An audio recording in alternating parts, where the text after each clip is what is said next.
ako din ako din si Ria Labalabio ka. Gugma nga akong gusto. Ay gugma nga akong ipangandoy kay matinumanon. O parehas po sa akong kauban niya, gugma nga ipangandoy kay. Gugma na walay katapusan.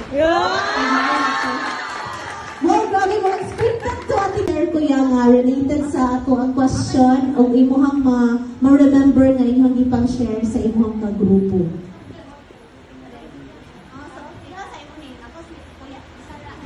Kaya sa Israel, ay pamilya mo doon, bulag sila, mga papawa. Kaya buhay karoon, kaya akong lula lang lang. Sila na yung piling sa mga buhay. Ako na ng kabangan akong lula. Kaya sila po daw, pantukuha. Okay, so unsa man nga labang imuhang gusto ma-receive karon? Gusto na matagaan sa mga gusto. Kaya akong ko, kaya nagtawang sa panuntanan sa kanya. Alright, thank you so much, Kuya Sarah M. So, no, klase-klase atong background. So, okay, pwede na ka mo sit down, Kuya. So, quick one, na second serving siya. Then, also man inyong reflection sa inyong gipang share tonight. Di pa ito na okay?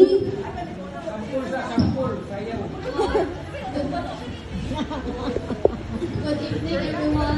Kung ay sinunod. Grabe, Tagalog.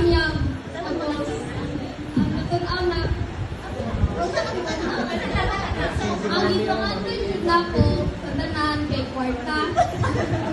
Para mabayad ko sa usan na. So, makahelp ko others.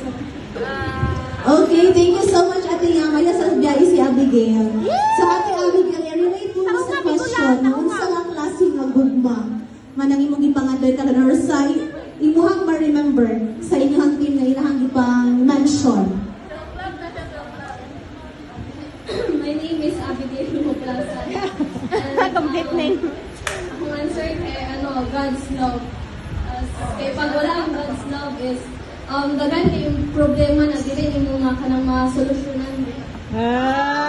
Alright, atong bakbakan si Ate Yamaya, may Ate Alright, guys. ang ingon na, i-define na ni mo Kaya nga porta kay hindi makahatag mo sa ibang tao na kailangan nila. Justified na lang to. To share sa inyong share. Mandoy nga gugma kay ang gugma nga mulahutay sa diha sa church, diha sa Ginoo o mulahutay sa law school. Tulo ka mo. Like it's hard. Ako ako siya kay kontantan siya ako. Klaseng gugma po kay ginalong na ako maging kontant. Gugma mo pangandoy kayo kakak. Jadi orang kasar apa gitu. Live na, live. Ang ako pangandoy ng gugma karon. Ayun ko na pesa. Bate ali. Gugma nga mo na. Sa Ginoo. Sa Ginoo. Oh. Sa iya.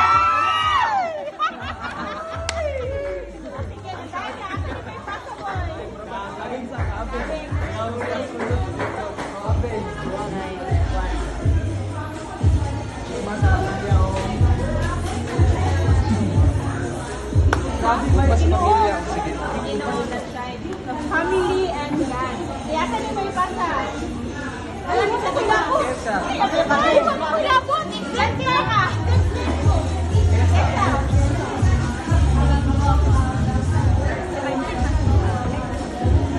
Persevering of loving God for God. Right. Salamat anak. Related po sa family. Makarelate sa man na unsa man sa family. Bulag sila, mga papawa. Bulag to mga mga soul. Bulag-bulag po mo kayo. So, same saya ha. Si Padayon, sorry. Ako lula na yan, kaya ako lula nagbuhay sa mga ba. Matay na wala akong lulo nga nagbuhay sa mga. Ito nga, ako lula na lang may nagbuhay sa mga. Tanam na lang nila sa pansubok. Ba? Salamat anak sa pag-share sa imuhang kinabuhi sa Rael. So that kind of love imong ginalong sa imuhang family. Unity, ang provision, I mean, ang needs na daily needs sa iyo provide sa Ginoo. Right now, ba? Sa love na naka-receive na sa family, sa friends, sa Lord, like sa people around na, wala pa ka contented siya. Yehey! Sige, ako din mo ipasa. Okay. So, para sa ko, ang ginalong na ko give kay Kuan, love para sa career. Kay Kuan, naman gitang phone, na ina. Related na sa pamilya, basta makaroon siya. Ay, ito, char-char na siya.